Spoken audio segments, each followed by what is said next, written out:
The only people who don't want to disclose the truth are people with something to hide. Dedicated to the survival of American democracy in an increasingly dangerous world, this is Secure Freedom Radio with Frank Gaffney, acted as Assistant Secretary of Defense for International Security Policy under President Ronald Reagan, founder and president of the Center for Security Policy in Washington, D.C., the go-to man for defense and foreign policy issues, joined by the greatest minds in the security policy business, the special forces in the war of ideas at Secure Freedom Radio with Frank Gaffney. Welcome to Secure Freedom Radio. This is Frank Gaffney, your host, with a very special program, one that I've been looking forward to for some time. And perhaps when you hear what we're going to address, you'll realize that it's been long overdue. It is a subject that has frankly become, well, irradiated, I think is a fair way to put it, and yet it cries out for examination.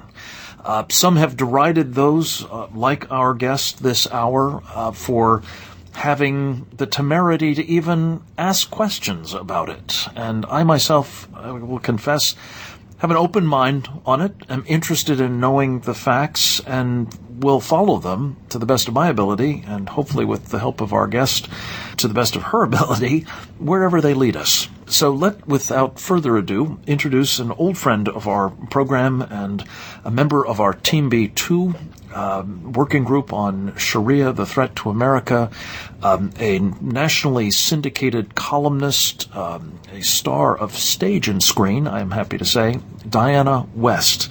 Now published regularly by Town Hall and the Washington Examiner, the author of a superb book, very much relevant to the question at hand, Death of the Grown-Up. And Diana, we're here to talk today for the full hour with you about an issue that I guess is properly described as the eligibility issue, involving whether the President of the United States is in fact eligible to hold that post, let alone to be reelected to it. Give us a little bit of background, if you would, as to both the facts as best we can establish them with respect to what is required to be President of the United States pursuant to the Constitution, and what we know of, as I say, the President's eligibility, his ability to satisfy those requirements. I would be happy to, Frank, and I am just delighted to have this opportunity because, as you allude to, this is a subject that does not make it into America's living rooms and parlors. It's not considered polite conversation for the most part, certainly by what might be considered mainstream media, which I would enlarge to include media from across the political spectrum, from left to right. And it certainly doesn't come into the conversation or debate of those among us who are actually charged with the responsibility of upholding the Constitution, and that would be our politicians, our political leaders, and so on. But starting out with basics, just the basic eligibility as required by the Constitution for a president and vice president is quite simple. It must be a natural-born citizen, 35 years of age, with 14 years residence in these United States. And let's pause there just for a moment, because one of the key questions is there any doubt as to what is meant by the term natural-born citizen? No, I don't think there is any doubt, although doubt has been cast upon the phrase. This has actually been discussed in our past, particularly in the 19th century. It came up quite with some frequency.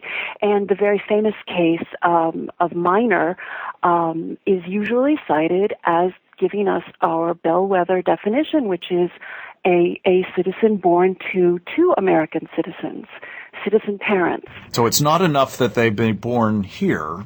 They have to be born here and of other citizens who have themselves been born here. Is that basically what it comes down to? That's what it comes down to. Of course, that is not a definition of all kinds of American citizenship. Obviously, we have citizens who were born in foreign countries, who naturalize, and so on. So this was a specific designation that was much discussed among the founders in order to eliminate any possibility of divided loyalties in the commander of America's armed forces. And the idea was that if somebody was born to a parent with foreign loyalties, then that child would quite naturally have a divided sense of loyalty himself. It certainly was a sensible notion to my mind, but regardless of that, it was something that the founders believed was very important. Right. So then, all right, we've established in the Constitution a requirement, and as the courts have found, including in the case Minor, this has been further established in law. So does the President of the United States, Barack Obama, fit that definition, fit that constitutional requirement, as best we can tell?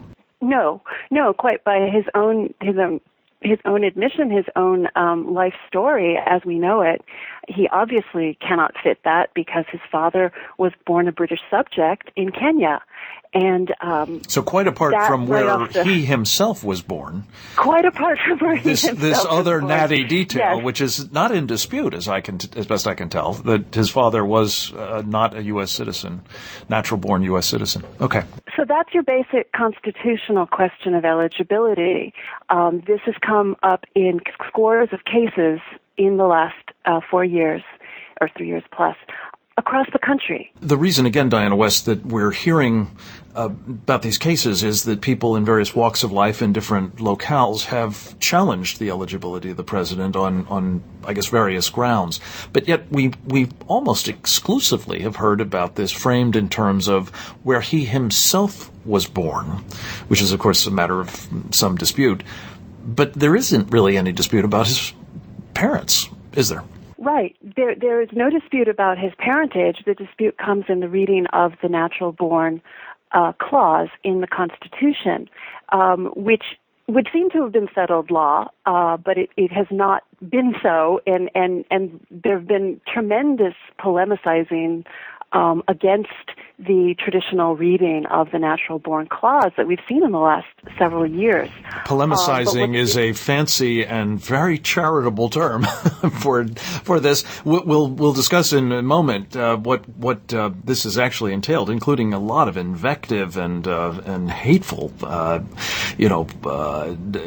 suppression of people who've even raised the question. But finish your thought on this point about the natural-born law and the president's ineligibility on its basis, as established law settled it.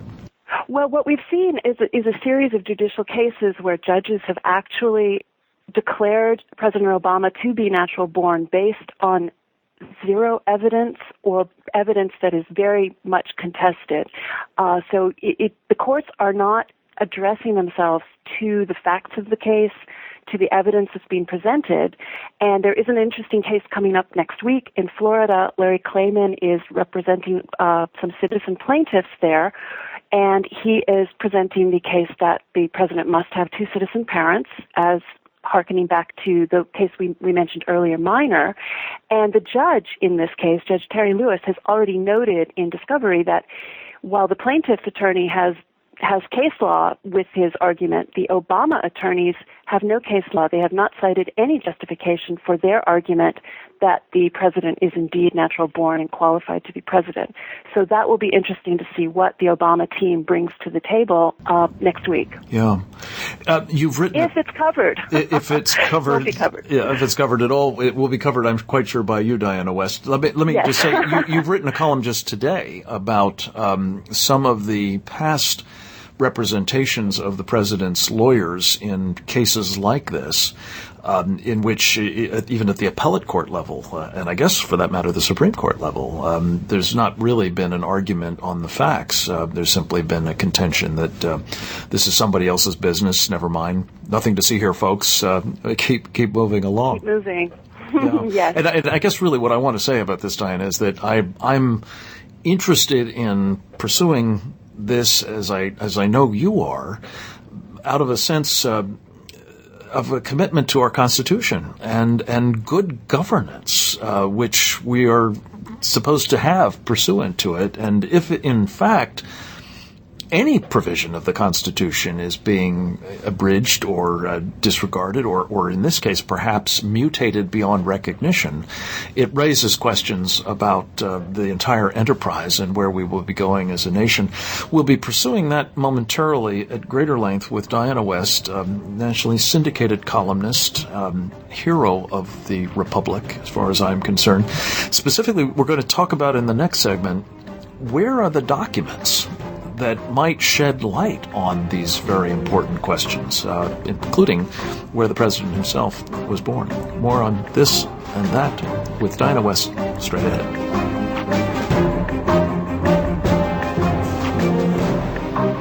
We want to know what you think. Leave your comments at 1-800-332-7131.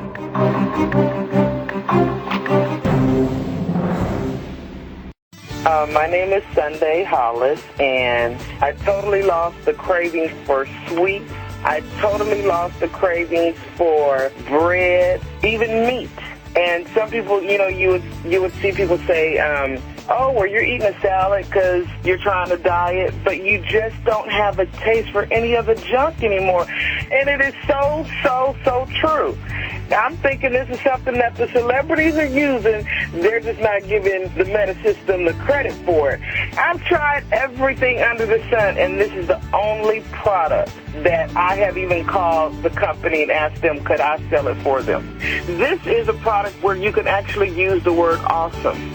I mean, and it is the whole essence of the word awesome. Don't wait another minute to start losing weight. Call Judy Singer's The Meta System at 1-800-711-JUDY. That's 1-800-711-JUDY. The first step in winning a war is to know whom you're fighting.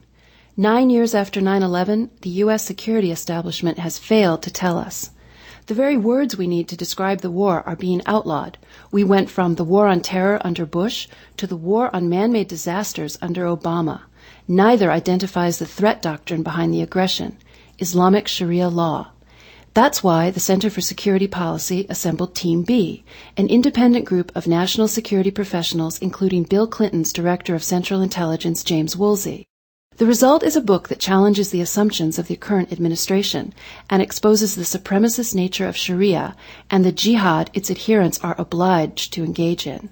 This report names the names of those responsible and makes plain the mortal peril now posed to America's Constitution, our national security, and way of life. For more information, visit ShariaTheThreat.com or order your copy of Sharia, The Threat to America at Amazon.com. Experts say there's no shortage of crude oil. There really is no shortage of oil at the moment. So why do gasoline prices keep going up? There's all this fear that's out there, and that really goes a long way to making prices go up. And home prices seem to be headed even lower. We really aren't seeing any markets that are showing any sustained recovery at this point. Now more than ever, is this a timeout or a double dip? To halt the economy's recovery in its tracks. 1260 WRC. New choice. Intelligent talk. You're listening to Secure Freedom Radio with Frank Gaffney from the nation's capital in Washington, D.C.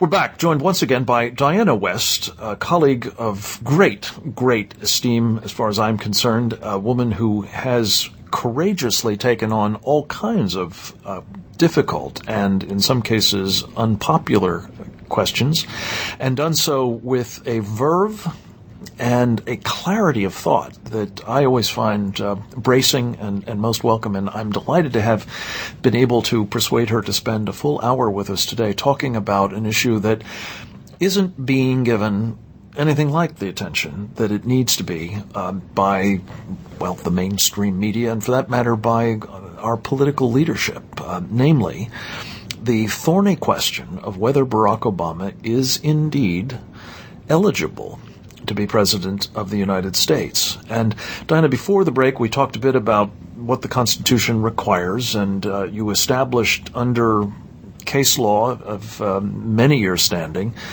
and that Larry Klayman is now again bringing to the fore in a court case in Florida, that there is this natty problem that the law, the meaning of the Constitution has been that his parents must also be naturally born American citizens, and that is not assuredly the case.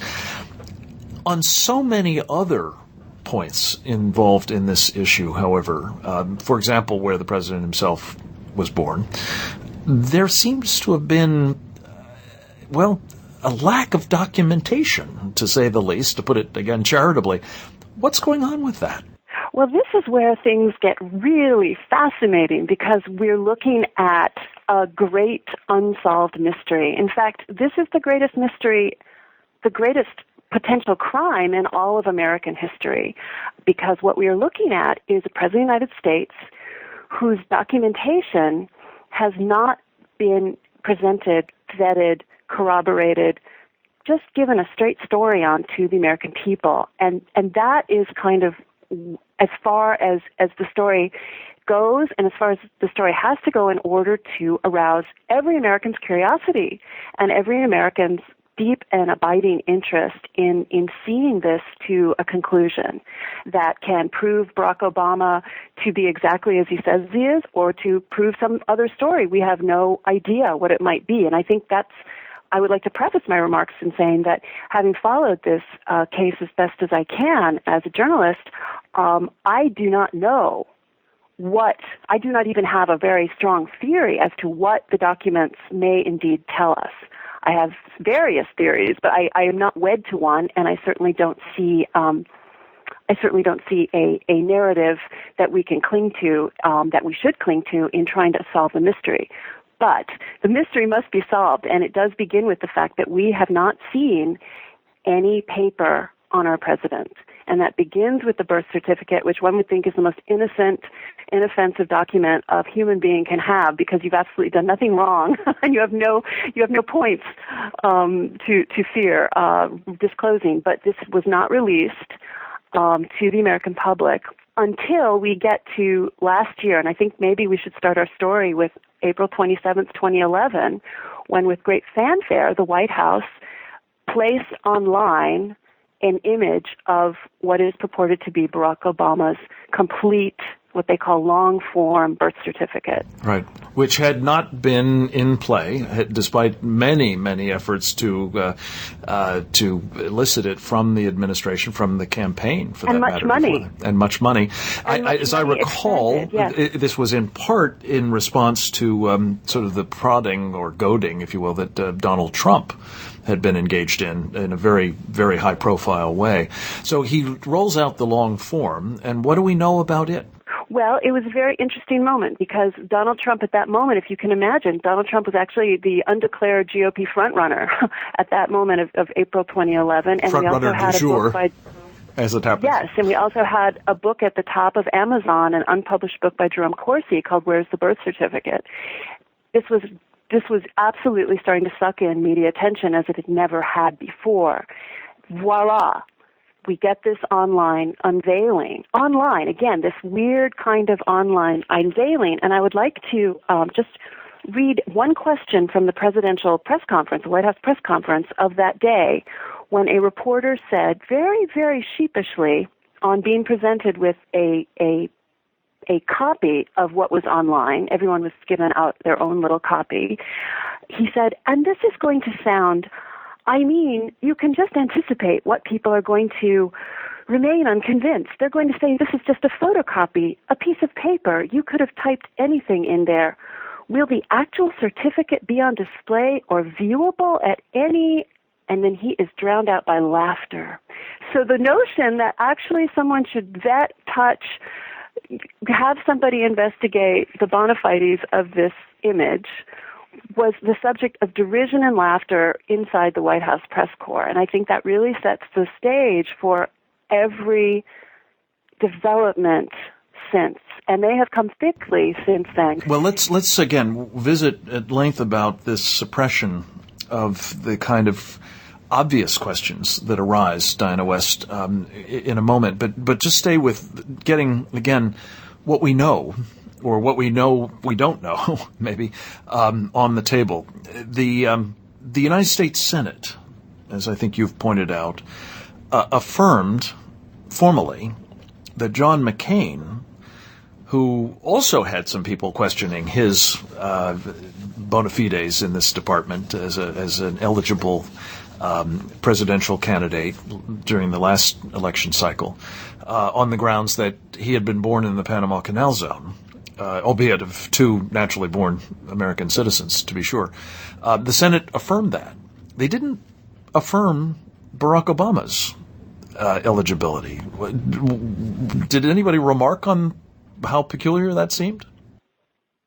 I'm sure people did remark on how peculiar that seemed, but it did not again bubble up into the level of any kind of serious national conversation. And maybe that's where we could say that the whole suppression began, because obviously this should have come onto the table early on at that point when two American senators were running for president and we needed to see their bona fides. And frankly, a lot of the blame initially goes to John McCain for not having made this a very frank, open, honest process by inviting his opponent, then Senator Obama, to join him and essentially dump their paper out for the Senate to go through, which is essentially what John McCain did. He basically said, here, you deal with it.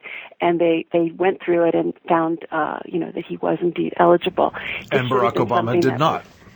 And already there was this notion of leaving him alone, of not examining, of not looking too closely. And it's only become more of an unhealthy psychosis. And at this point, I think it has completely corroded people's logical processes, because we've come to a point, and this is why the whole issue is truly so important.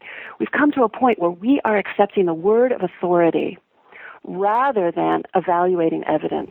Yeah. Well, and Diana, before we have to take another break here momentarily, let me just quickly put on the table yet another factoid.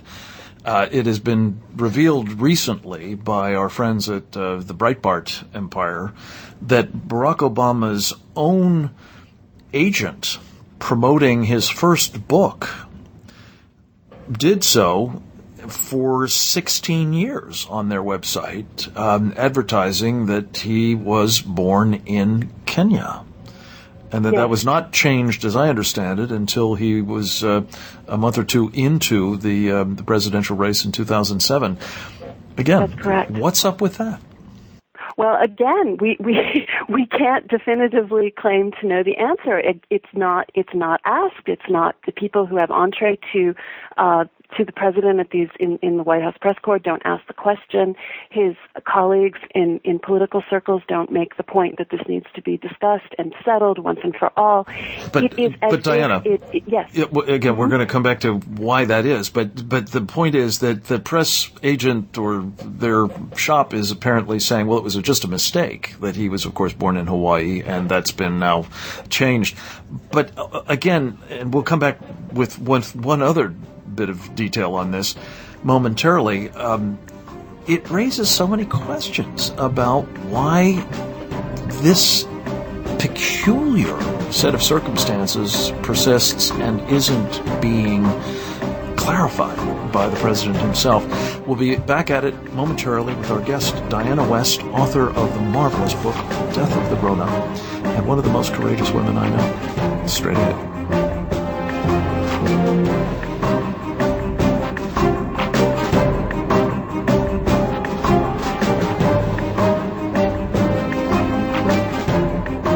Go to SecureFreedomRadio.org today. It's your freedom. It's your country. Frank Gaffney's Secure Freedom Radio.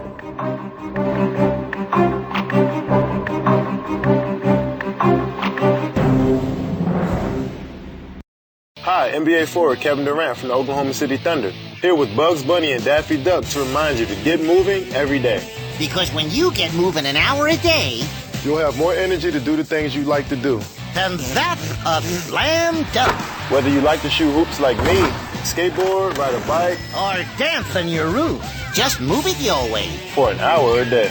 Because moving every day puts you on the offense towards a stronger you. And that makes you part of a winning team. I couldn't have said it better myself, Bugs. So be a player. Be a player. Get up, play, and move it your way. Check out how to be a player at letsmove.gov. Head online to get tips on great ways to get moving every day. You said it at www.letsmove.gov. Let's hear that one more time, Doc. That's www.letsmove.gov. A message from the Ad Council and HHS.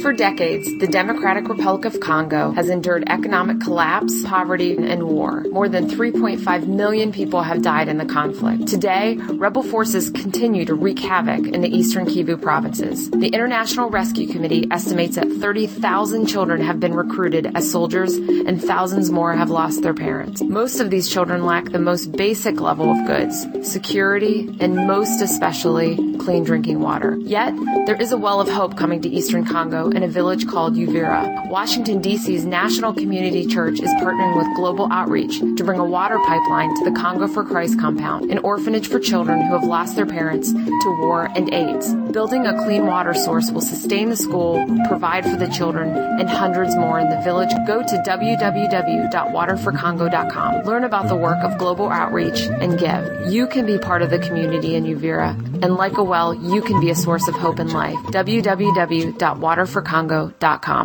In 1966 in Anchorage, Alaska, a talented child was born. He would go on to be one out of only 11 Alaskans to make it to the major leagues. The odds of him striking out more than 3,000 hitters? 1 in 33 million. The odds of this pitcher being selected to the Major League Baseball All-Star Game 6 times? 1 in 48 million. The odds of this fast-balling philanthropist winning the World Series 3 times? 1 in 3 million.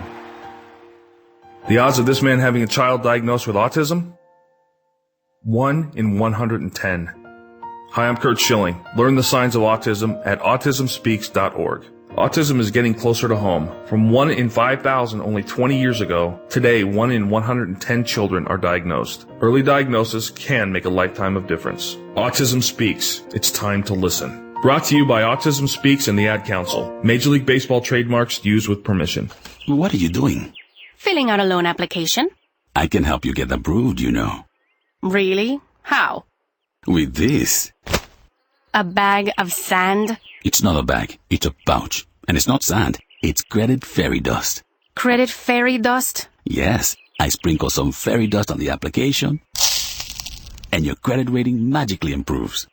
There's no such thing as the credit fairy. An unbeliever now. But what will you think when your loan is approved? I'll think my credit score improved because I paid my bills on time, kept my credit card balances low, and only opened a new card if I really needed it. It's the dust. It's sand.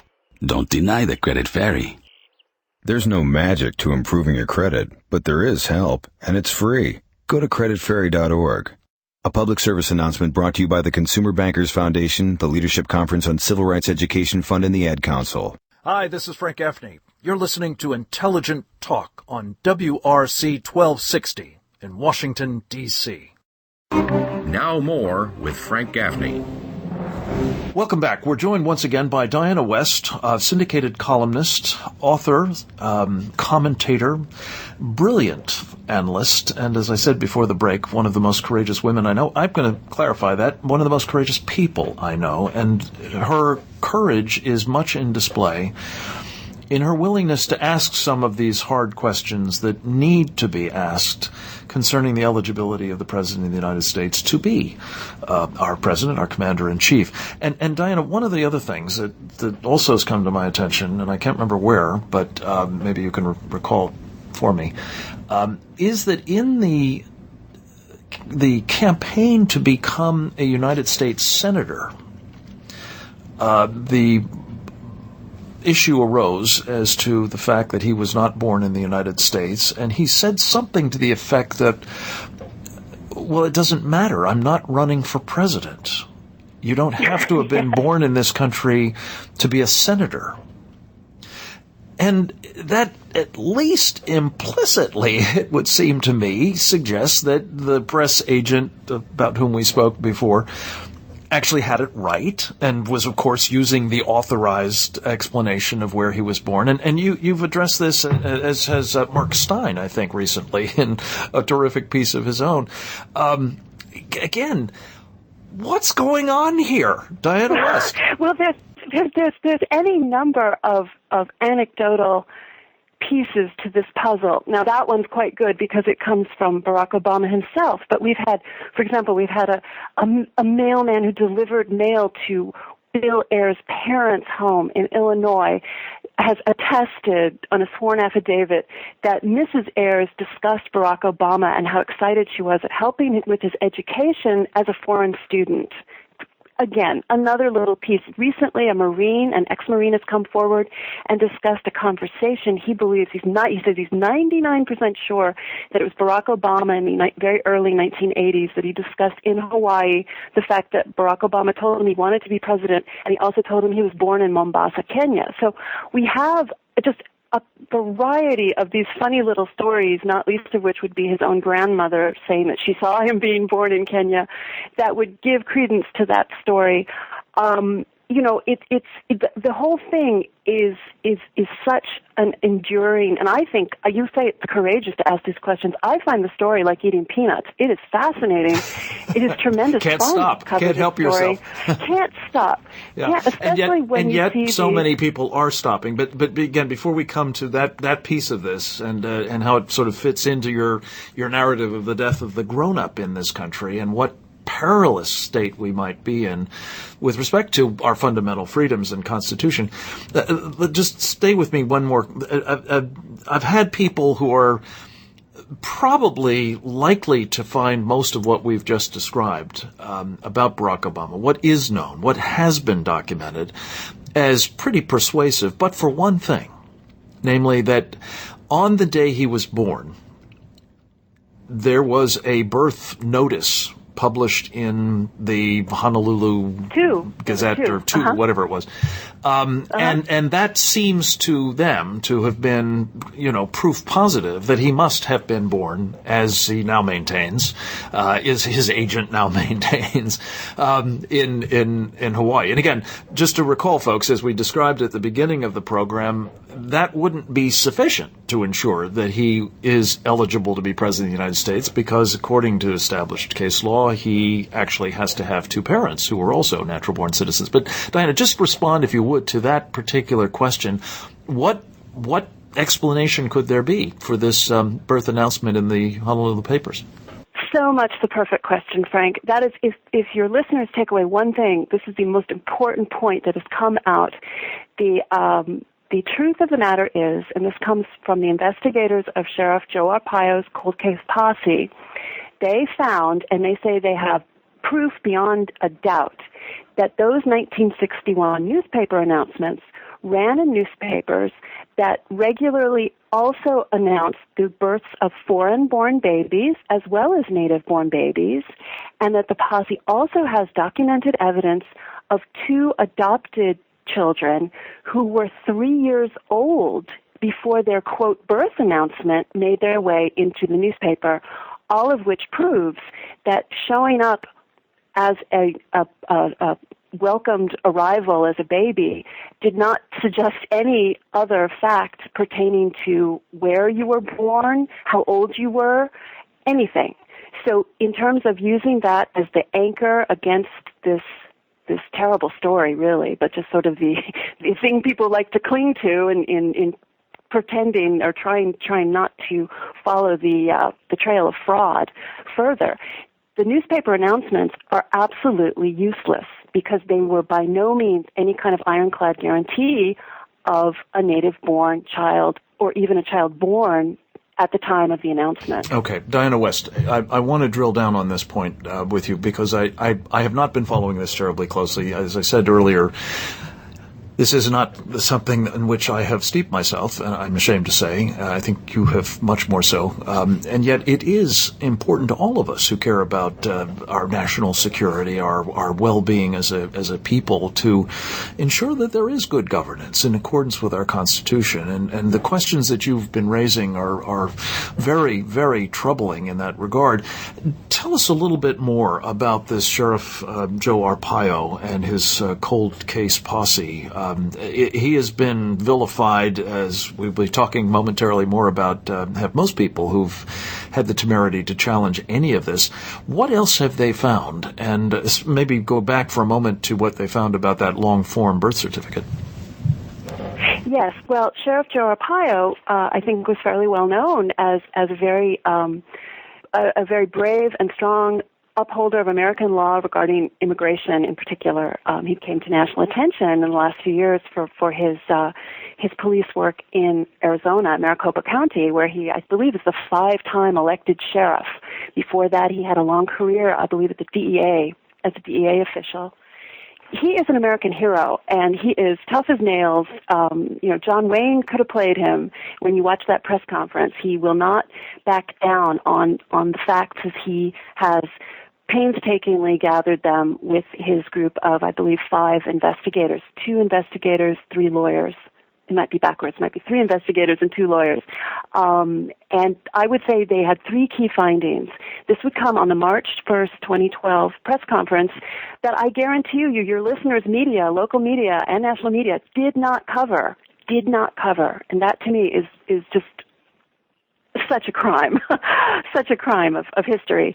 But anyway, the first finding, the most amazing, prominent finding is that the online image of that 1961 long-form birth certificate that was prominently displayed at the White House website, is a computer-engineered forgery.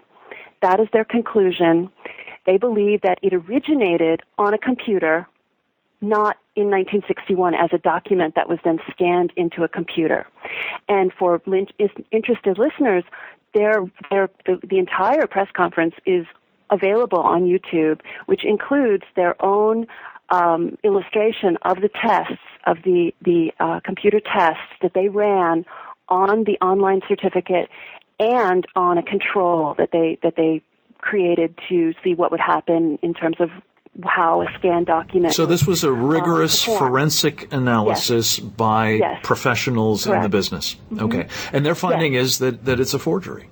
It's a forgery. Yeah. And the President of the United States, the President, just to put a fine point on it here, but because as you say, many people may not have, witnessed this press conference or heard anything about it for reasons, again, we'll get into momentarily. We have the President of the United States and his support system pushing this document out as an authentic representation of the long-form birth certificate, which, as you say, should be the simplest way to clarify this whole problem.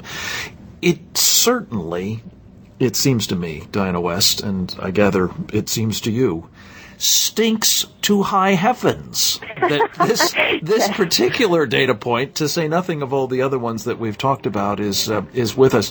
So we're going to turn finally in our concluding segment with Diana West to why are we being treated this way, and why are we not getting better efforts made by the people who pride themselves on not letting folks get away with this sort of thing in high office. All of that and much, much more with Diana West straight ahead. Go to SecureFreedomRadio.org today. It's your freedom. It's your country. Frank Gaffney's Secure Freedom Radio.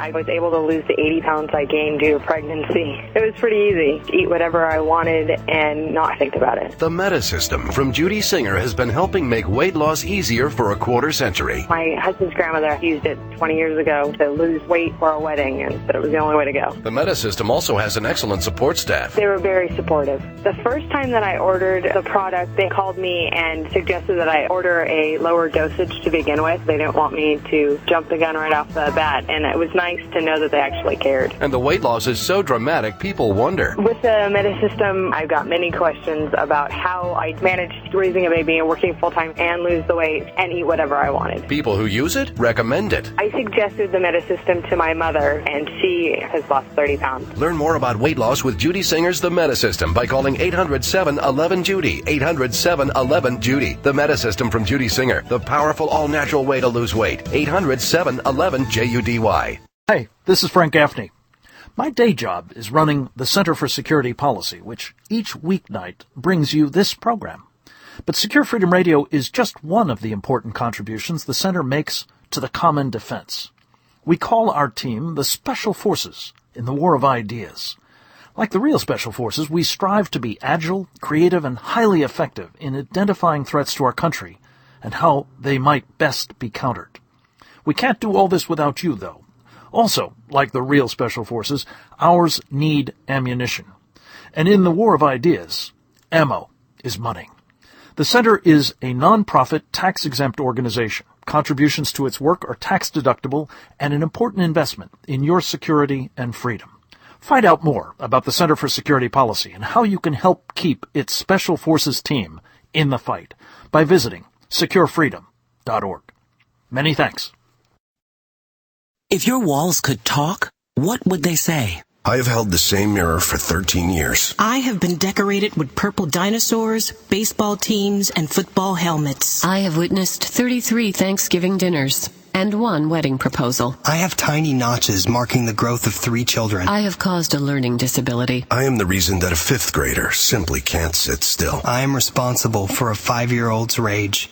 Just because you can't see lead paint doesn't mean it's not on walls, doors, windows, and sills. Today, lead paint poisoning affects over 1 million children. If your home was built before 1978, your family could be at risk. Let's make all kids lead-free kids. Log on to leadfreekids.org or call 800-424-LEAD. I am the reason a child has trouble hearing. If your walls could talk, what would they say? Brought to you by the Coalition to End Childhood Lead Poisoning, EPA, HUD, and the Ad Council. In Washington, Hugh Hewitt has the diagnosis. They don't understand the need for speed. Oh, we'll get to it. Don't worry. We'll get it done. Open amendment process, blah, blah, blah, blah, blah. Not in the least bit clued in to the sense of urgency, but I don't think the Beltway is. I'm just beginning to think it is a Beltway disease. Kind of an invisible wall separates them from what the people think. The Hugh Hewitt Show, weeknights from 6 to 9 on 1260 WRC. New choice, intelligent talk. If you're a veteran of Iraq or Afghanistan, like me, coming home can be harder than expected. I felt a little out of place, but it turns out I wasn't alone. At IAVA.org, there's a free online community of thousands of OIF and OEF vets who've got your back here, just like they did over there. So now, I'm never alone. I can get the resources I need and talk to tons of people who understand where I'm coming from. Whether it's navigating the GI Bill, or VA hospitals, managing the transition home, or meeting people you can share stories with, you'll find it at IAVA.org. Even if it's just everyday stuff, like getting tips on where to find a nice sweater for my dog. Did he just say that? Really? What? Okay, maybe not that, but everything else. No matter where you are, Iraq and Afghanistan Veterans of America is there for you. Join our community at IAVA.org. We got your back. Brought to you by Iraq Afghanistan Veterans of America and the Ad Council. Go to securefreedomradio.org today.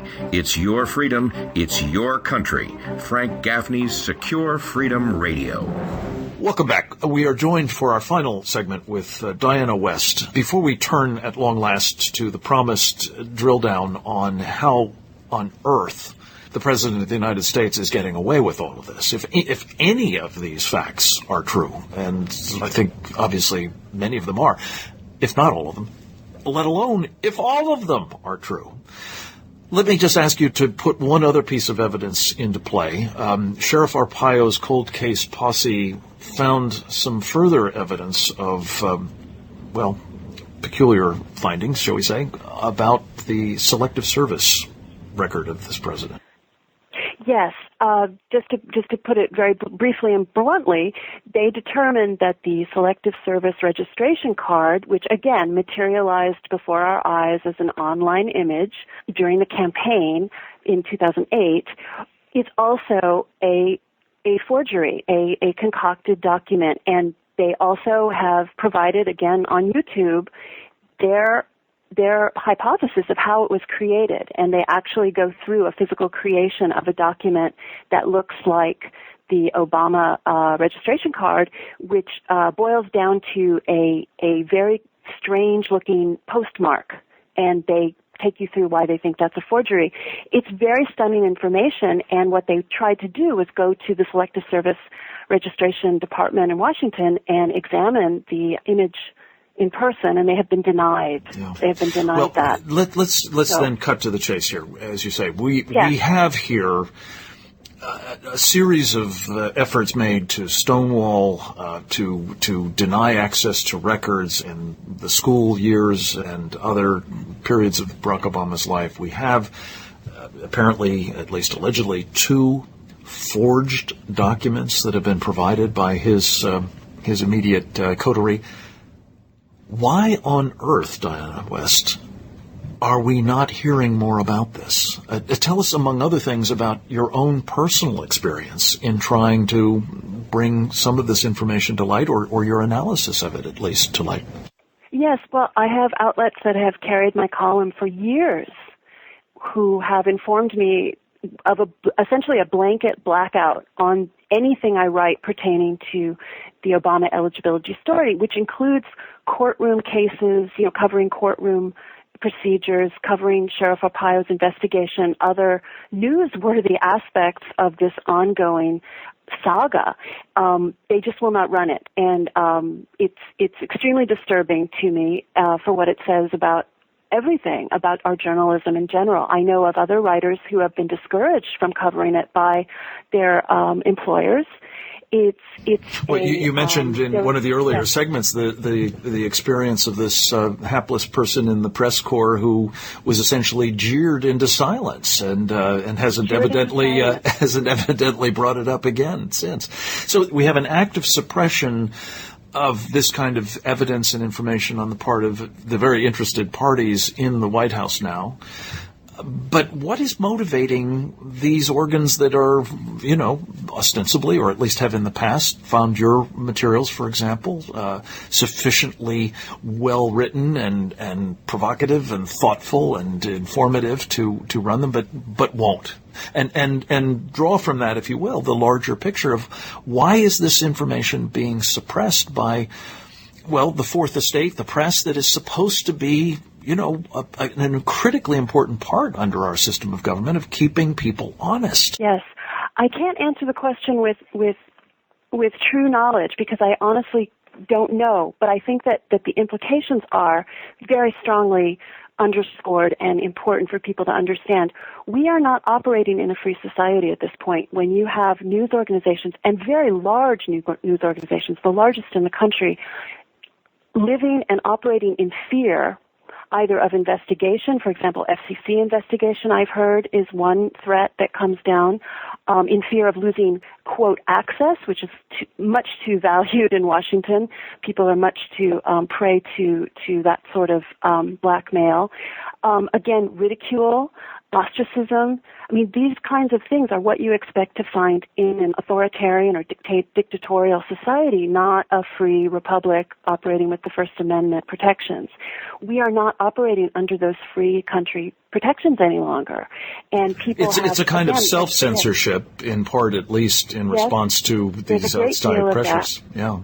And Diana, you've addressed this in connection with one of our other important themes, particularly here at Secure Freedom Radio, is the whole business of Sharia and, not wanting to rock that particular boat.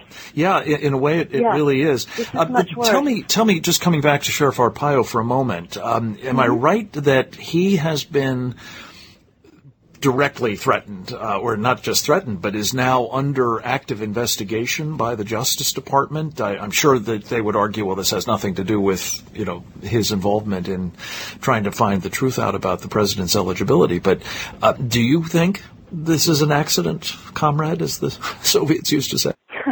Well, it seems hard to imagine a scenario in which it could be an accident, but I'm not privy to any special information regarding that investigation. Certainly, given what we know, it does seem to be quite a coincidence that he is under this kind of assault at this point. Again, part of this effort to marginalize. I mean, you've had even representatives of the very, very few Congress people who have actually even just mentioned the subject, such as Representative Cliff Stearns of Florida.